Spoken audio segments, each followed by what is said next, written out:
помош на Европската Унија, во нашата градинка Гоце Делчев Виница се реализираше Еразмус плюс проектот, тоест активности на отворено и пристап до шумско училиште. Се реализираа голем број активности на отворено и во природа.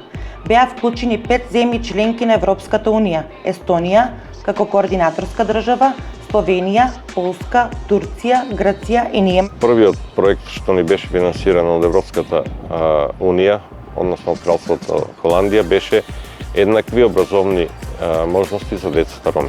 3-годишен проект. Потоа беше мониторинг, значи континуирано следење на јавните набавки на отварање. Уште трае проектот, значи одиме на отварање на изберени тендери.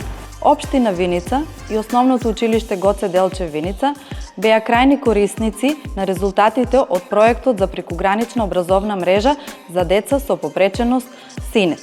Во рамките на овој проект во нашето училиште беше изградена пристапна рампа за непречено движење на учениците со попреченост, а исто така беа реконструирани и тоалетите.